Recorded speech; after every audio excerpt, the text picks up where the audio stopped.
Okay, so perimenopause, menopause, and postmenopause are all different. What is the difference? Because so many women use this interchangeably and they're not. So let's break that down. So first of all, it has all to do with hormones. When women are on a hormonal decline, meaning their hormones are changing, that's typically when we know that a woman is going into perimenopause. So you really break it down into three phases. This is perimenopause. It typically can be as early as your mid-30s to all the way until your first day, or actually menopause. So that could be, for some women, it could be 10 years. For some women, it could be 15 years. And then menopause is strictly a just one-day event. Menopause is 12 months that you have not had a period. You're officially in menopause. After that, you're postmenopausal. Okay, so you got perimenopause, menopause, and postmenopausal. What is happening during this time? Well, your hormones are changing. There's a decline in your estrogen, progesterone, testosterone, and a good way women can figure this out, you don't necessarily need blood tests, but one way you know is that if, let's say, you're a woman in your 30s, you could be your mid-30s, your late 30s, or woman in your early 40s, that you're noticing that your periods are shorter.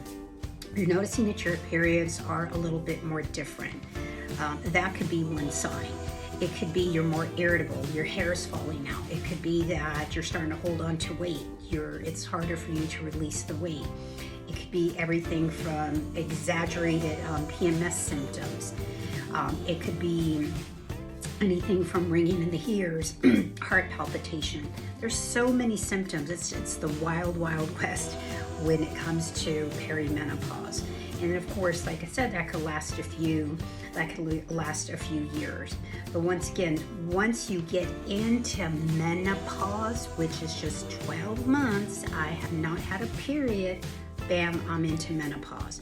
Let's say you go 12 months and then 13th and 14th month, you don't have a period. And then once again, now it's the 15th, 16th, 17th month, you start having periods again, or you have a period, then it's like you're starting all over. So that is the difference. Perimenopause, menopause, and postmenopause. The symptoms are different. I think they're more exaggerated in perimenopause. It's a lot tougher for women in perimenopause. Menopause, you've kind of reached that point, like, okay, I'm done with my periods.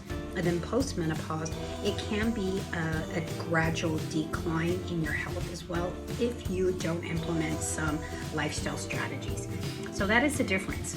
Perimenopause, menopause, and postmenopause. Most of the symptoms, I can just go from head to toe, from hair loss to cognitive decline, meaning you can't focus on things. You got mood swings, you're happy, then you're sad, you're forgetting things. You could look at your hair is like you're losing hair. It's not as shiny and vibrant. You don't have as thick hair as you did when you were younger. You could be losing outer third of your eyebrows. Your skin's not as vibrant and as it used to be.